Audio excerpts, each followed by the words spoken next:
الرحمن الرحیم وبہ نستعین وهو خیر المعین وصلی اللہ علی سیدنا محمد وآلہ الطاہرین۔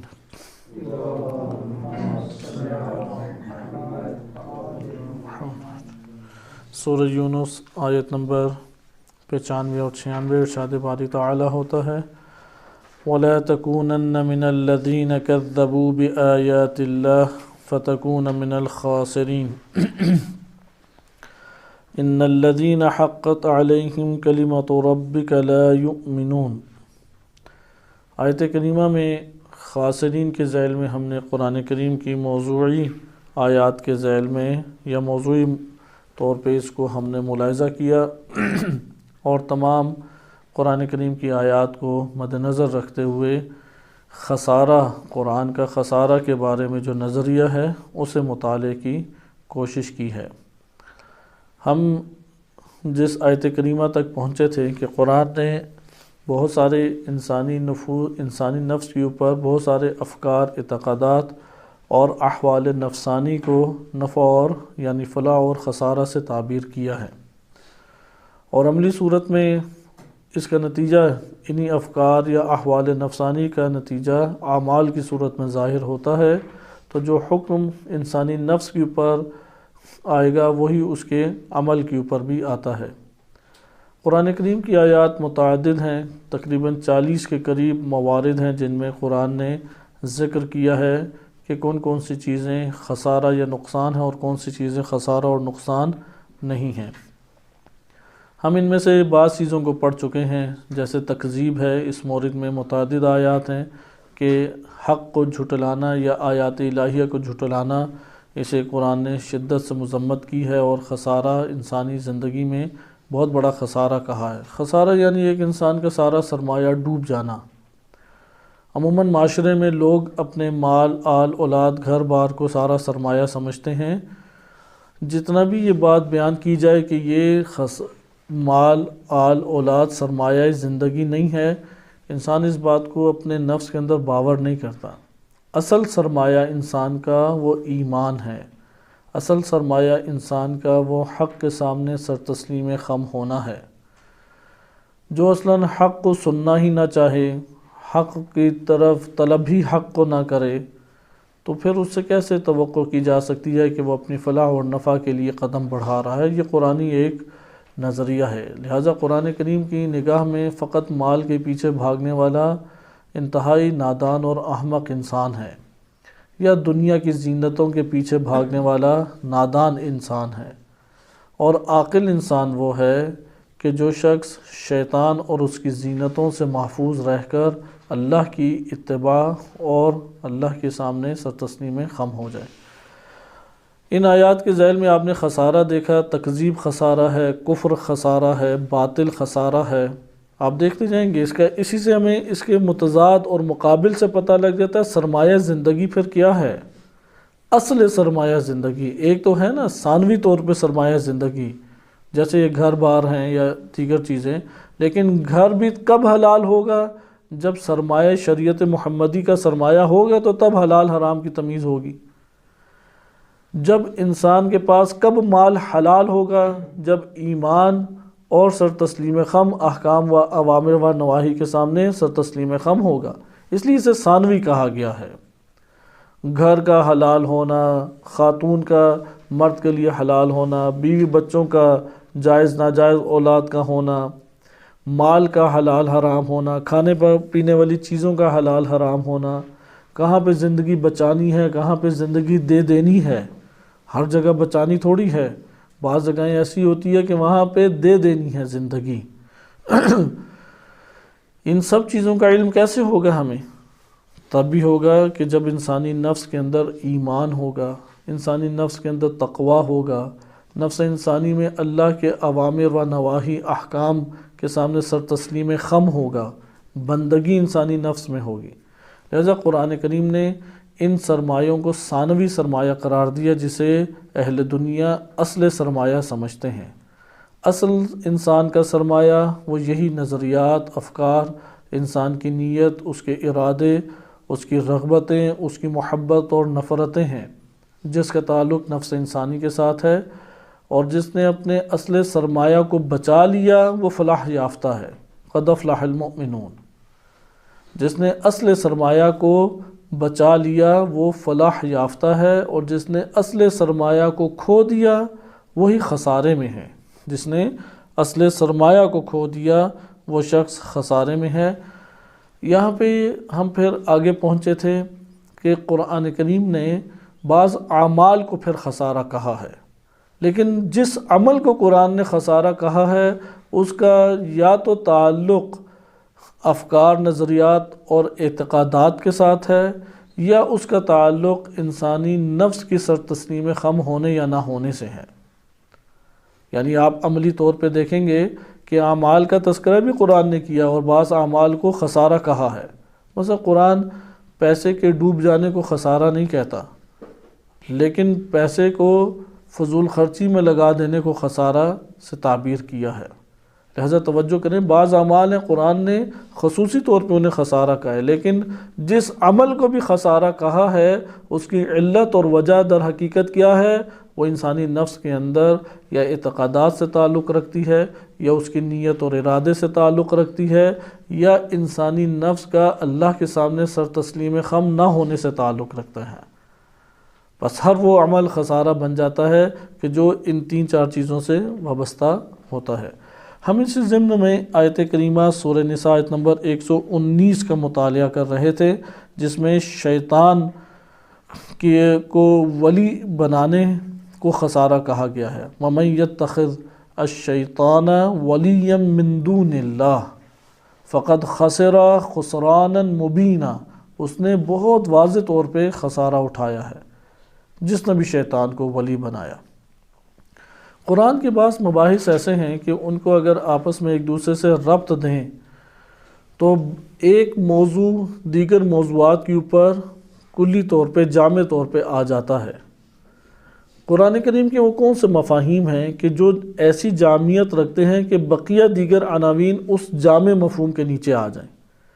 ممکن ہے کہ ان میں سے ایک مفہوم ہم ولایت شیطان قرار دے سکیں، کیونکہ اس مملکت الہی میں جو اللہ تعالیٰ کی یہ مملکت ہے، اس کو اللہ تعالیٰ نے آزمائش کی جگہ، مصیبت کی جگہ بنایا ہے، سکون اور راحت کی نہیں بنایا۔ اس لیے بعض جگہوں پہ وارد ہوا ہے کہ وہ شخص جو اس زمین پر راحت اور سکون تلاش کرتا ہے وہ نادان ہے، کیونکہ بنائی نہیں ہے وہ جگہ۔ یعنی آپ نے ایک جگہ بنائی ہو جس نے متحرک رہنا ہے، کوئی اس کے اوپر آ کے خواہش کرنے لگے کاش یہ ساکن ہو جائے، کاش یہ حرکت نہ کرے، تو آپ نے بنائی وہ جگہ یا وہ چیز ہے کہ تاکہ حرکت میں رہے، کیسے ہو سکتا ہے وہ ساکن ہو جائے؟ لہذا اللہ سبحانہ وتعالیٰ نے زمین کیوں بنائی ہے؟ مصیبت کے لیے، بلا کے لیے۔ لہذا اس کی نعمت میں بھی بلا اور مصیبت ہے، اور اس کے نعمت نہ ہونے میں بھی بلا اور مصیبت ہے۔ بہرحال یہ ہے زمین۔ حقیقت زمین کیا ہے قرآن کی نگاہ میں؟ مقام بلا و آزمائش اور مصیبت۔ اگر ادھر صحت ملتی ہے وہ بھی مصیبت ہے، اگر مال ملتا ہے وہ بھی مصیبت ہے، اگر ادھر کوئی اور نعمت الہی ملتی ہے دنیاوی وہ بھی مصیبت ہے، اور ان کا چھن جانا بھی مصیبت ہے۔ آل اولاد، صحت، مال، دولت، عزیز اقربا کا چھن جانا یہ بھی مصیبت ہے۔ تو یہ ہے مقام مصیبت۔ لہذا یہاں پہ راحت اور سکون تلاش نہ کرے، آرام کی توقع ہی اصلاً نہ رکھے۔ یہ مصیبتیں یہ کبھی بھی ختم نہیں ہوں گی۔ مصیبت ختم ہو یعنی دنیا ختم ہو جائے، اگر دنیا ختم نہیں ہوتی تو مصیبت بھی ختم نہیں ہوگی۔ حتیٰ کہ امام زمان علیہ السلام جب تشریف لائیں گے، وہ بلائیں اور مصیبتیں جو انسان کے رشد اور نشوونما اور کمال کے لیے ضروری ہیں، وہ مصیبتیں، بلائیں وہ اپنی جگہ پہ قائم دائم رہیں گی۔ جیسے اطاعت الہی ہے، روزے ہیں، نمازیں ہیں، اپنے مال سے خرچ کرنا ہے۔ اسی طرح موت آئے گی آئے گی، ایسا نہیں ہے کوئی مرے گا ہی نہیں، ایسا نہیں ہوگا کوئی مریض ہو ہی نہ، مریض بھی انسان ہوگا۔ لہذا ملاحظہ کیا آپ نے کہ یہ ہے مقام آزمائش اور مصیبت۔ اس مقام آزمائش اور مصیبت میں اب شیطان نے مہلت مانگی، شیطان نے مہلت مانگی۔ اب اس میں بھی ایک ہے گفتگو کہ کیا شیطان کا قصہ تھا، اور اس قصے میں شیطان کی مہلت کا کیا دخل ہے، اور اللہ نے کیوں مہلت دے دی، پھر اسے اتنی قوت اور قدرت کیوں دے دی، اگر نہ دیتا تو کیا ہوتا۔ اس مصیبت کے اندر انسان کو اللہ تعالیٰ نے جب لایا تو ایسا نہیں ہے کہ اللہ نے اندھیروں میں ہی رکھا، اس کے لیے نجات کے اللہ نے اتنے طریقے رکھے ہیں، نجات کے اس قدر وسیع و عریض اور تفصیلی طریقے رکھے ہیں کہ انسان کے لیے گویا کہ یہ مصیبت کی جگہ روشن ہے راستوں کے اعتبار سے، کہیں پہ اندھیرا ہے ہی نہیں، مگر یہ کہ انسان اندر کی آنکھیں بند کر لے۔ جس طرح سے کل ہم نے پڑھا کہ اگر ادھر مرض ہے تو شفا کے اتنے اللہ نے طریقے رکھے ہیں کہ وہ ولایت الہی میں آنے والا شخص اگر مریض حالت میں چلا بھی جائے تو پھر وہ ولایت الہی میں، اس کا مطلب ہے نہیں ہوا۔ اتنے اللہ تعالیٰ نے شفا اور نجات کے طریقے رکھے ہیں۔ لیکن یہ مملکت جب سجی اور یعنی اللہ تعالیٰ نے خلق کیا زمین کو، تو اس میں ایک ولایت اللہ کی اور اصل ولایت اللہ ہی کی ہے، لیکن اللہ نے جو اس کا نظام بنایا ہے اس نظام کی وجہ سے شیطان کو یہ فرصت مل گئی کہ اپنی ولایت کو بھی اجاگر کر لے، اپنی ولایت کو بھی اجاگر کر لے، اور جس نے اس شیطان کی عارضی ولایت کے ساتھ تعلق جوڑ لیا خسر خسرانا مبینا۔ اس لیے قرآن نے پہلے کہہ دیا کہ انسان شیطان کی ولایت سے فرار کرو، کیونکہ شیطان نے تمہارے لیے کہا ہے لَأُضِلَّنَّهُمْ لَأُغْوِيَنَّهُمْ لَآمُرَنَّهُمْ، یعنی بار بار شیطان اس طرح کی دھمکیاں دے رہا ہے، کیونکہ اس نظام کا تقاضا یہ ہے، اس مہلت کا تقاضا یہ ہے، جو اللہ تعالیٰ نے اس زمین کو بنایا اس کا تقاضا یہ ہے کہ یہاں پہ ولایت شیطان بن جائے۔ اچھا، ولایت سے کیا مراد ہوتی ہے؟ ولایت سلطنت، حکومت، اقتدار، ان سب معنی میں آتی ہے۔ اگر ولایت شیطان ہے تو اس سے کیا مراد ہوگی؟ یہ والا معنی آج کے دور میں بہت آسان سمجھنا ہو گیا، ممکن ہے کہ پہلے دور میں اتنا آشکار نہ ہو، لیکن آج کے دور میں اس کا سمجھنا آسان ہو گیا، کیونکہ باقاعدہ شیطان کے نام سے ادھر تنظیمیں اور بڑے بڑے گروہ دنیا میں بن گئے، بعض جیسے فری میسنز ہے یا اس طرح کے دیگر بڑے گروہ باقاعدہ بن گئے، ان کی علامات اور اعمال، سکنات، حرکات سب معین ہیں۔ ولایت شیطان کی طرف آج ہم تھوڑا سا ملاحظہ کرتے ہیں اور پھر انشاءاللہ تعالی اگلی آیات میں منتقل ہو جائیں گے۔ یعنی یہ روئے زمین ہے اور یہی ممالک ہیں، ان میں حقیقی ولایت تو اللہ کی ہے، لیکن اللہ تعالیٰ نے یہ اذن دیا۔ حکم اور اذن میں فرق ہے، حکم دینے میں اور اذن الہی میں فرق ہے۔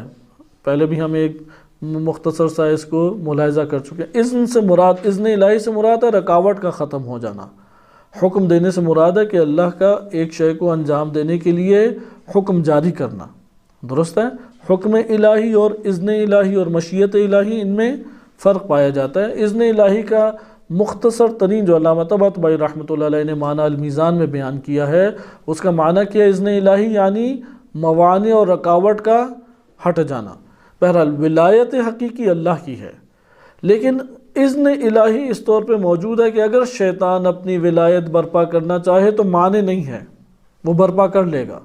کب تک کرے گا؟ الی یوم یبعثون، یعنی تا قیامت وہ کر سکتا ہے، جب تک زمین تباہ نہیں ہوتی اس کے لیے اللہ نے معنی ہٹا دیا کہ جا تو اپنی ولایت کو آباد کرنا چاہ تو کر لے۔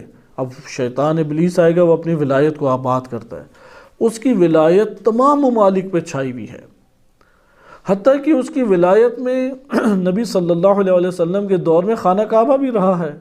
خانہ کعبہ کے اندر بت گاڑے ہوئے تھے۔ یہ شرک اور کفر اور بت اور اس کا راج اس مقدس سرزمین پہ، یہ کس کی ولایت ہے؟ لہذا نبی صلی اللہ علیہ وسلم نے ہجرت فرمائی، اور ہجرت کر کے 9 ذی الحج جب تک مشرکین رہے ہیں رسول اللہ حج کرنے نہیں گئے۔ 10 ہجری کو رسول صلی اللہ علیہ وسلم کی شہادت یا رحلت ہے، اور 9 ہجری کو وہ جگہ پاک ہوئی ہے شرک سے، شیطان کی ولایت سے آزاد ہوا خانہ کعبہ۔ نبی صلی اللہ علیہ وسلم نے حجۃ الوداع وہاں پہ کیا اور ایک ہی حج اپنی زندگی میں انجام دیا۔ لہذا آپ نے ملاحظہ کیا کہ اب ولایت کی نوعیت کو سمجھے قرآن کریم کی آیات کے ذیل میں، تاکہ ہمیں پتہ لگے کہ وَمَن يَتَّخِذْ الشیطان ولیا من دون اللہ خسر خسرانا مبینا۔ ولایت سمجھ آئے گی تو خسارہ پتہ لگے گا، اور یہ پتہ لگے گا وہ کروائے گا کیا کیا کام۔ ولایت کہتے ہیں حکومت، اقتدار، سلطنت، سلطانیت، ان سب چیزوں کو کس سے تعبیر کیا جاتا ہے؟ ولایت سے۔ شیطان بڑے طریقے سے کام کرتا ہے۔ اس کی ولایت ہے یا نہیں؟ جواب ولایت موجود ہے، وإلا قرآن کریم یہ نہ بیان کرتا۔ اس کی ولایت کی حدود کیا ہیں؟ اس کی ولایت کی حدود آنکھوں سے نہیں دیکھی جا سکتی، اس کی ولایت کی حدود بابصیرت انسان کو نظر آ جاتی ہیں۔ جب اس کی ولایت کی حدود کسی دور میں کعبے کو شامل ہو جائے تو کوئی اور مسلم جگہ بچ سکتی ہے، کوئی مسجد، کوئی امام بارگاہ، کوئی مدرسہ، کوئی اسلامی ملک، کوئی حرم، کوئی جگہ بچ سکتی ہے؟ نہیں بچ سکتی۔ اگر مادی جہت سے دیکھیں تو اس کی ولایت میں سب چیزیں آ سکتی ہیں، اگر کہیں اس کی ولایت نہیں آ سکتی تو وہ اللہ کے مخلص بندے ہیں، ادھر اس کی ولایت نہیں چل سکتی۔ جیسا اس نے واضح طور پہ یہ کہا کہ فَقَالَ فَبِعِزَّتِكَ لَأُغْوِيَنَّهُمْ أَجْمَعِينَ إِلَّا عِبَادَكَ مِنْهُمُ الْمُخْلَصِينَ۔ بہرحال ابھی اس آیت کی طرف ہم بعد میں آتے ہیں، لیکن آپ ترتیب سے ایک ولایت کا کنسپٹ سمجھ لیں۔ مقصود یہاں پہ یہ ہے کہ آپ کے سامنے شیطان کی ولایت کا تصور آ جائے۔ یعنی اس وقت ہمارے سامنے مد مقابل ایک ہیں امام مہدی علیہ السلام حجت الہی کی ولایت، جس کو اللہ کی ولایت سے تعبیر کرتے ہیں، اور اللہ نے اپنی ولایت کے کا عکس یا اپنی ولایت ہی کے زمرے میں اسے قرار دیا ہے، یا اللہ کی ولایت کا ہمارے سامنے اس وقت دلیل، رہنما یا حجت کیا ہے؟ امام زمان علیہ السلام یا نبی صلی اللہ علیہ وسلم اور ان کی شریعت اور ان کے خلفائے برحق۔ اس کے مقابلے میں کس کی ولایت ہے؟ شیطان کی ولایت ہے۔ شیطان کی ولایت کی حدود کی ہے پوری دنیا، اس کی سلطنت کہاں تک پھیلی ہوئی ہے؟ پوری دنیا، اور پوری دنیا کے سارے افراد جتنے لوگ ہیں ان تک اس کی رسائی حاصل ہو سکتی ہے۔ کتنے میں ہوئی ہے یہ الگ بات ہے، لیکن قدرت رکھتا ہے وہی۔ دوسری چیز، وہ اس ولایت سے کرنا کیا چاہتا ہے، یعنی اس کا مقصد کیا ہے؟ بالفاظ دیگر یہ جو اس نے دھمکیاں دی ہیں، لَأُضِلَّنَّهُمْ لَأُمَنِّيَنَّهُمْ لَآمُرَنَّهُمْ لَأُغْوِيَنَّهُمْ، وہ ان دھمکیوں سے کیا کرنا چاہتا ہے؟ لَأَقْعُدَنَّهُمْ، کہ قرآن میں واضح طور پہ وہ بیان فرماتا ہے، جیسا کہ سورہ اعراف آیت نمبر 16 میں ہے، فَبِمَا أَغْوَيْتَنِي، کہ اے پروردگار جس طرح سے تو نے مجھے اغوا کیا ہے، لَأَقْعُدَنَّ لَهُمْ صِرَاطَكَ الْمُسْتَقِيمِ، ان لوگوں کو اغوا کرنے کے لیے میں تیرے صراط مستقیم پر بیٹھوں گا، تیرے صراط مستقیم کے آس پاس ہی رہوں گا۔ صراط مستقیم امام حجت ہیں تو آس پاس ہی رہے گا وہ امام حجت کے۔ صراط مستقیم چہاردہ معصومین علیہ السلام، انبیاء علیہ السلام، ان کا لایا ہوا دین اور شریعت صراط مستقیم ہے، وہ آس پاس ہی ہیں ان کے، گھات لگا کے لَأَقْعُدَنَّهُمْ۔ سوال یہ سارے کام وہ کیوں کر رہا ہے؟ وہ یہ سارے کے سارے کام کیوں کر رہا ہے؟ یعنی آپ کو یہ بھی پتہ لگ گیا وہ جب ولایت اس نے اپنی آباد کی ہے وہ غافل ہے؟ سوال، ولایت کا مطلب ہمیں پتہ لگ گیا، اس کا اقتدار، اس کی قدرت اتنی ہے کہ دنیا کو جکڑ سکتا ہے، اور اس کی ولایت دلوں کے اوپر قائم ہوتی ہے، قلوب کے اوپر آ کے قائم ہوتی ہے، اور قلوب پہ قائم کر کے وہ کام کراتا ہے۔ اس کی ولایت کوئی ظاہری طور پہ ولایت نہیں آئے گی، اس کی ولایت سب سے پہلے کہاں پہ آتی ہے؟ انسانوں کے نفوس کے اندر، دلوں کے اوپر آ کے وہ قبضہ کرتا ہے۔ اچھا، وہ کیا غافل ہے؟ غافل نہیں ہے۔ کیسے پتہ لگا؟ یہ قرآنی آیات سے، لَأُضِلَّنَّهُمْ لَأُمَنِّيَنَّهُمْ لَأُغْوِيَنَّهُمْ یا لَأَقْعُدَنَّهُمْ، اور اسی طریقے سے قرآن وسوسے کے بارے میں کہا ہے۔ آئیں، اس سے یہ پتہ لگ گیا وہ ہوشیار ہے، اپنی مملکت کو چلا رہا ہے، اپنی ولایت کو چلا رہا ہے۔ نمبر 3، وہ کر کیوں رہا ہے یہ کام؟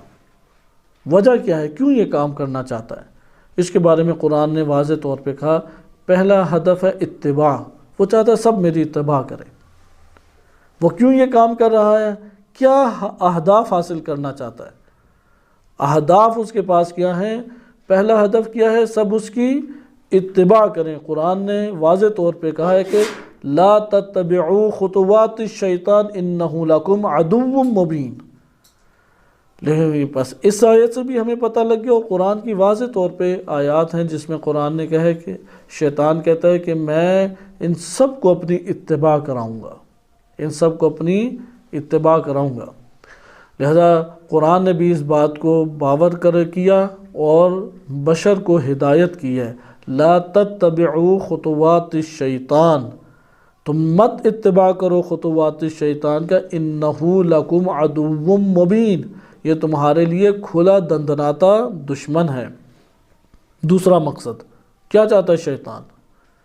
شیطان چاہتا ہے کہ اس کی عبادت کی جائے، جیسا کہ سورہ یاسین آیت نمبر 60 میں ارشاد باری تعالیٰ ہوتا ہے۔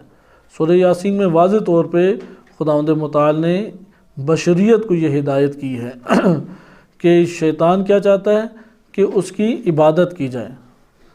آیت نمبر 60 میں کی آیت کو آپ ملاحظہ کریں تیزی کے ساتھ، لَقَدْ أَضَلَّ مِنْكُمْ جِبِلًّا كَثِيرًا، نہیں، اس سے پہلے والی آیت ہے، أَلَمْ أَعْهَدْ إِلَيْكُمْ، اللہ تعالیٰ فرماتا ہے کہ میں نے تم لوگوں سے یہ عہد و پیمان نہیں لیا تھا، یا بنی آدم، اے فرزندان آدم، اے اولاد آدم، اللہ تعبدوا الشیطان، کہ تم لوگ شیطان کی عبادت نہ کرنا، کیونکہ شیطان تو عبادت کرانا چاہتا ہے، تم نہ کرنا۔ جیسے لا تتبعوا سے ہم نے کیا نتیجہ لیا کہ اتباع نہ کرنا، اسی طرح یہاں پہ کیا کہا جا رہا ہے، اللہ تعبدوا الشیطان انہ لکم عدو مبین، وہ تمہارے لیے کھلا دشمن ہے۔ تیسری چیز، عبادت کس معنی میں ہے؟ جس طرح اللہ تعالیٰ کی عبادت کی جاتی، شیطان چاہتا ہے اس طرح میری عبادت اسی طرح کی جائے، یا کسی اور معنی میں عبادت؟ عبادت کا ایک مفہوم تفصیلی ہے۔ عبادت ہم کہتے کسی کے سامنے سر تسلیم خم کر لینا، امر اور اس کے نواہی کے مطابق چلتے ہوئے اسے معبود قرار دیں، سر تسلیم خم کریں۔ اب یہاں پہ عبادت اطاعت کی صورت میں بھی ہوتی ہے، کسی کی اطاعت کرنا بعض جگہوں پہ وارد ہوا کہ اس کی عبادت کرنا ہے۔ بہرحال ابھی ہم ان عناوین کے اوپر تفصیلی ڈسکشن نہیں کریں گے، صرف اس کی ولایت کا نظام سمجھیں کہ اس کی ولایت کا نظام کیا ہے۔ تو یہاں پہ ہمارے پاس یہ بات آئی کہ اس کی ولایت کے نظاموں میں سے یہ ہے کہ وہ اتباع چاہتا ہے، وہ عبادت چاہتا ہے۔ مثلا آپ یہ دیکھیں، ایک بندے کو اللہ تعالیٰ نے ساری نعمتیں دی ہیں، مال بھی ہے، مال و دولت، اولاد، صحت سلامتی، سب چیزیں دی ہیں، وہ پھر بھی شیطنت کرتا ہے، اللہ کی اطاعت نہیں کرتا۔ کیوں؟ کیونکہ وہ ولایت شیطان میں ہے۔ پھر شیطان یہ کیوں کرانا چاہ رہا ہے؟ کیوں وہ دوسرے کے خلاف اکساتا ہے؟ کیوں وہ دوسرے کے بارے میں اس کے ضرر پہنچاتا ہے؟ کیوں دنیا کو فاسد کرتا ہے؟ تاکہ اس کی یہاں پہ ولایت باقی رہے۔ اگر شیطان اپنی عبادت اور اطاعت نہ کرائے، ولایت ختم ہو جائے گی۔ اس لیے ذہن نشین کرنا چاہیے، اطاعت سے ولایت جنم لیتی ہے۔ یہ قضیہ چھوٹا قضیہ نہیں ہے، یہ ویسی بات نہیں کی گئی کہ اولی الامر کی اطاعت کرو۔ اگر اولی الامر کی اطاعت نہیں کرو گے، قصیدے پڑھتے رہیں، نوحے پڑھتے رہیں، تو عبادت اولی الامر کی اطاعت اللہ کی عبادت جنم نہیں لی، کیونکہ عبادت اللہ کے ساتھ مختص ہے۔ حقیقی معنی میں اطاعت بھی اللہ کے ساتھ مختص ہے، اور اولی الامر ہے کہ جو وسیلہ ہے اللہ خلق اور مخلوق کے درمیان، یعنی رسول اور خلفائے برحق، ان کے ذریعے سے ہمارے سامنے دین آشکار ہوا، اور اس دین کے ذریعے اللہ کی عبادت بھی ہوئی، اور اسی دین کے ذریعے سے اطاعت الہی بھی ہوئی۔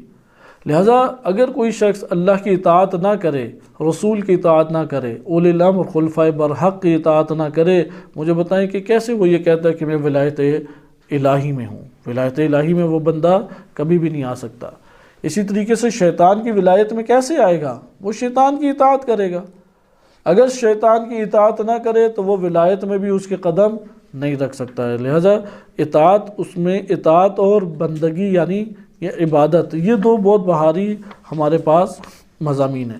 تیسرا ہے کہ شیطان جو ہے وہ شکار کرنا چاہتا ہے، شکار کر کے اپنے قابو میں رکھنا چاہتا ہے۔ کیا کرنا چاہتا ہے؟ شکار کرے، اور شکار کر کے قابو میں رکھے، یعنی حاکمیت چاہتا ہے۔ اب اگر کوئی اپنے نفس کے اوپر امام معصوم کی حاکمیت کو اجاگر آج کے دور میں نہ کرے، وہ حتماً کس میں ہے؟ شیطان کے گروہ میں ہے، حتماً یعنی یہ مسئلہ چھوٹا مسئلہ نہیں ہے کہ وہ اصل ولایت شیطان برپا کیسے ہوتی ہے، اطاعت کے ذریعے، عبادت کے ذریعے، نمبر 3 اس کے ہاتھ گرفتار ہونے کے ذریعے۔ لہذا سورہ زخرف میں آیت نمبر 62 میں واضح طور پہ ارشاد باری تعالیٰ ہوتا ہے کہ اس آیت کو آپ غور کریں کہ شیطان کس طریقے سے انسان کے اوپر قبضہ کرتا ہے۔ وَلَا يَصُدَّنَّكُمُ الشَّيْطَانُ، کہ تمہیں شیطان آ کے روک نہ لے، صحیح ہے، إِنَّهُ لَكُمْ عَدُوٌّ مُّبِينٌ، کہ تم اگر اس کی اتباع کرو گے تو وہ حق اور اللہ تعالیٰ کی ولایت سے روک دے گا، وہ تمہیں شکار کرے گا، اغوا کرے گا۔ اسی طریقے سے سورہ حشر آیت نمبر 16 میں ہے کہ وہ شیطان چاہتا ہے کہ کفر کرو تم، یعنی تم ولایت الہی میں نہ جاؤ، میری ولایت میں آؤ۔ پس سارا کا سارا جھگڑا کہاں پہ ہو گیا؟ وہی انی جاعل فی الارض خلیفہ، خلافت کا سارا جھگڑا ہے۔ اللہ نے بشر اور انسان کو، اور ان میں بھی انسان کامل کو خلیفہ بنا دیا، تو شیطان نے وہاں پہ حسد اور تکبر کیا، اس نے کہا نہیں میں خلیفہ بنوں گا، تو نے اسے خلیفہ بنایا ہے، یہ میں آگ سے یہ مٹی سے، بڑائی استکبار کیا اور کیا کیا؟ حسد کیا۔ یہ جو 2 بیماریاں ہیں، حسد اور استکبار، استکبار بھی ہم پڑھ چکے ہیں، 2 حصوں میں تقسیم ہوتا ہے، ایک دفعہ تکبر ہوتا ہے بندوں کے مقابلے میں، ایک دفعہ تکبر ہوتا ہے حق کے مقابلے میں۔ شیطان نے آدم علیہ السلام کے مقابلے میں شخصی تکبر نہیں کیا، حق کے ساتھ تکبر کیا، کیونکہ اللہ کا حکم ہے اور وہ ٹھکرا رہا ہے، لہذا یہ تکبر ہے۔ بس آپ نے تو ملاحظہ کیا کہ شیطان کے مقاصد کیا ہیں، ولایت شیطنت کیا ہے، وہ چاہتی کیا ہے؟ حاکمیت، اور ادھر اللہ کیا چاہتا ہے؟ وہ اپنی حاکمیت، اور اس دنیا میں اختیار ہے انسان کو کہ تو نے کس کی ولایت میں جانا ہے۔ اللہ کی ولایت میں جانا ہے، اس کا ایک خاص نظام ہے، شیطان کی ولایت میں آنا ہے، اس کا ایک خاص نظام ہے۔ مقاصد ہمیں اب پتہ لگ گئے۔ اگر اللہ کی ولایت میں آئے کیا ہے؟ عبادت کرو، اطاعت کرو، اللہ کی ولایت سے باہر نہ جاؤ، اسی کے پاس قابو میں اس کے رہو، اور جو اللہ کہتا ہے وہ انجام دو۔ شیطان کی ولایت میں آ جائیں، وہ بھی یہی کہتا ہے اطاعت کرو، عبادت کرو، میرے پاس تم کہیں اور نہ جاؤ، دیکھو دوسری طرف تم نے نہیں جانا ہے، انکار کرو۔ لہٰذا وہ کیا کہ ادھر اللہ تعالیٰ کیا کہتا ہے کہ کفر طاغوت کرو، وَمَن يَكْفُرْ بِالطَّاغُوتِ وَيُؤْمِن بِاللَّهِ۔ شیطان کیا کہتا ہے؟ اکفر۔ سورہ حشر آیت نمبر ہمارے پاس 16 ہے، سورہ حشر آیت نمبر 16 دیکھیں، وَقَالَ لِلْإِنسَانِ اکفر، انسان کو کہتا ہے کفر کر، اور جب وہ کفر کر بیٹھتا ہے کہتا ہے انی بریء، میں تو اس سے بری ہوں، میں نے تھوڑی کہا، میں تو رب العالمین سے خوفزدہ ہوں، ڈرتا ہوں میں اللہ تعالیٰ سے۔ یعنی انسان کو کفر کے دھڑوں پہ لگا کے تباہ و برباد اندر سے کر دیتا ہے، تو کہتے ہیں اتنا بڑا تو نے گناہ کیا، اتنا بڑا گناہ کہ اب میں نہیں تیرے پاس آتا۔ یعنی اسے بتائے گا کہ میں بھی اس سے گھبراتا ہوں جو تو کر بیٹھا ہے، اور جب میں گھبراتا ہوں تو سمجھ لے جب مجھے اللہ نے قبول نہیں کیا تو تجھے قبول کرے گا اللہ۔ اور یہ سورہ قاسیہ میں امیر المومنین علیہ السلام، یہ خطبہ غرہ میں امیر المومنین علیہ السلام فرماتے ہیں کہ شیطان بڑے خوبصورت دلاسے دیتا ہے، بڑی خوبصورت منظر کشی کرتا ہے، جب انسان اس منظر کشی کے دھوکے میں، زینت کے دھوکے میں آ کے فریب کھا جاتا ہے اور عمل انجام دے بیٹھتا ہے، اب شیطان کو دوسرا دھڑکا لگ جاتا ہے، کہیں یہ اللہ سے معافی نہ مانگ لے، کہیں اللہ کی طرف رجوع نہ کر لے، کہیں وہ جو کار خیر اور نیک کام انجام دے رہا ہے اسے وہ کہیں پہ انجام ہی نہ دیتا رہ جائے، اسے کون ترک کرائے گا۔ لہٰذا اب اس گناہ کو اتنا بڑا کر کے اور سنگین کر کے پیش کرتا ہے، تو نے پتہ نہیں کیا کر دیا ہے، یہ تو اتنا بڑا گناہ ہے، تو سب سے پست ترین انسان ہے، تو سب سے گھٹیا انسان ہے۔ بعض اوقات انسان سمجھ رہا ہوتا ہے یہ میری عاجزی ہے کہ میں اپنے آپ کو گھٹیا سمجھ رہا ہوں، وہ شیطان ہے جو کہہ رہا ہے تو گھٹیا ہے۔ جو اللہ کی رحمت سے مایوس ہو کے اپنے آپ کو پست اور گھٹیا کہے، یہ خود شیطان بن گیا ہے۔ جو اللہ کی رحمت میں آ کے اللہ کے مد مقابل اپنے آپ کو پست اور حقیر کہے کہ انت عظیم و انا الحقیر، انت کبیر و انا الصغیر، انت المولا و انا العبد، جو یہ بات کہے یہ ولایت الہی میں قدم رکھتا ہے۔ اللہ کے مقابلے میں اپنے آپ کو جب دیکھتا ہے کہتے ہیں پروردگار میں تو کچھ بھی نہیں ہوں، فقط تیری ہی ذات ہے، میں تو نیستی ہوں، نابودی ہوں، تیری ذات ہے کہ جو ہے اور وجود ہے اور دینے والی ہے۔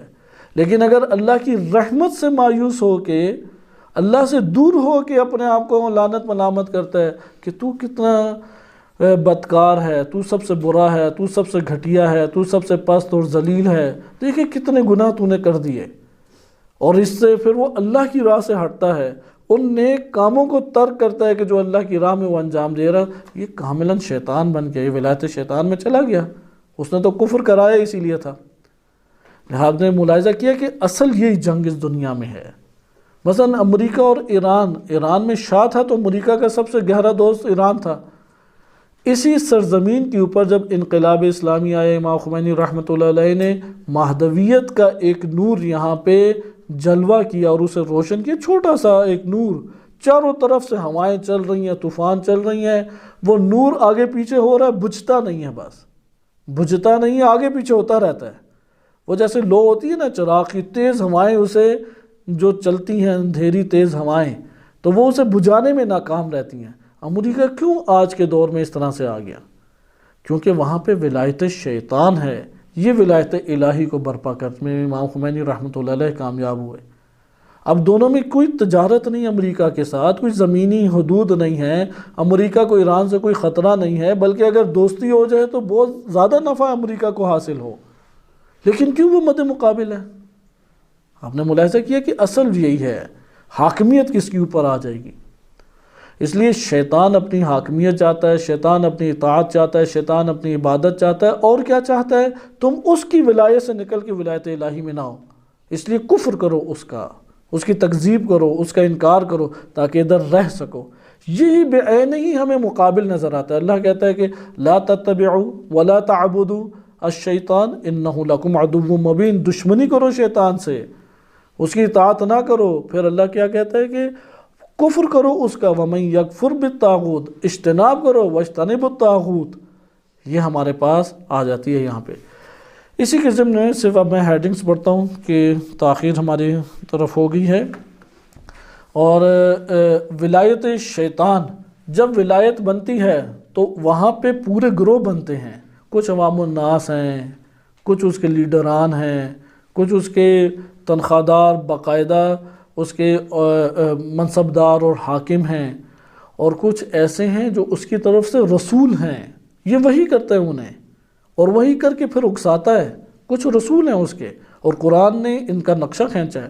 جیسے قرآن نے سورہ حزب شیطان کا باقاعدہ بیان کیا ہے، اولیاء شیطان کا تذکرہ کیا ہے، الا ان حزب الشیطان، کہ قرآن نے واضح تذکرہ کیا کہ استحوذ علیہم الشیطان، شیطان کیا جاتا ہے ان کے اوپر آ کے قبضہ کر لے۔ کہ یہ آیت ہمارے پاس ابھی آگے آ رہی ہے، کہ تیزی سے میں آیت خالی آپ کے سامنے پڑھ دیتا ہوں جس سے آپ کو پتہ لگے حزب شیطان موجود ہے۔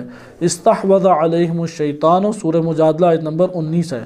شیطان ان کے اوپر پورا قابو پانا چاہتا ہے، یعنی وہی ولایت جمانا چاہتا ہے۔ فَأَنْسَاهُمْ ذِكْرَ اللَّهِ، وہ پھر طریقہ کیا اختیار کرتا ہے؟ انہیں اللہ کی یاد سے بھلا دیتا ہے۔ اولئک حزب الشیطان الا ان حزب الشیطان هم الخاسرون، یہ حزب بس حزب ہے، اس کی فوج پوری بیٹھی ہوئی ہے، اولیاء اس کے ہیں، پھر بھائی بھائی ہیں۔ جیسے سورہ اسراء آیت نمبر 27 میں مبذرین کو کیا کہا؟ اخوان الشیاطین، یہ جو فضول خرچی کرتے ہیں، فضول خرچی کرنے والوں کو بھائی کہا ہے۔ کچھ شیطان کے بھائی ہیں، کچھ شیطان کے دوست ہیں جو اس کو بوریت سے نکالتے ہیں اور اسے مشورے وغیرہ دیتے ہیں، اور کچھ شیطان کے لشکر ہیں۔ وہ لشکر کون ہیں؟ جن کے دلوں میں اللہ کی یاد نہیں ہے، وہ شیطان کے لشکر ہیں۔ اچھا، یہ سارے کے سارے کیسے بنتے ہیں؟ انہیں شیطان اپنا بناتا کیسے ہے؟ انشاءاللہ اسے کہتے ہیں طریقہ واردات، کہ اس کو انشاءاللہ تعالی ہم کل پڑھیں گے کہ شیطان نے یہ لشکر کیسے بنائے، شیطان نے فوج شیطان میں داخل ہونے کی شرائط کیا ہیں۔ حزب اللہ میں تو جانا چاہتے ہیں، قرآن نے مقابلہ کیا حزب شیطان اور حزب اللہ کا۔ اللہ کی حزب بھی ہے، شیطان کی حزب بھی ہے۔ شیطان کے حزب میں کوئی جانا چاہتا ہے تو کیا شرائط ہیں اس کی؟ اگر کوئی شیطان کا ولی بننا چاہتا ہے، اولیاء اللہ بھی ہیں، اولیاء شیطان بھی ہیں، کیا ہے؟ اخوت المؤمنین بھی ہیں، اور اسی طرح بھائی بھائی اس کے بھی ہیں، مبذرین جو ہیں اخوان اس کے بھی ہیں، کوئی بھائی بننا چاہتا ہے، کوئی شیطان کا اولیاء بننا چاہتا ہے، کوئی شیطان کی فوج میں جانا چاہتا ہے، اس کے سب طریقے موجود ہیں، اور اس کے طریقے وہ اعمال شیطانی و طریقہ کار شیطانی کے عنوان سے قرآن نے ذکر کی ہیں۔ انشاءاللہ تعالیٰ اسے کل ملاحظہ کریں گے۔ وصلی اللہ علیہ سیدنا محمد و آلہ طاہرین۔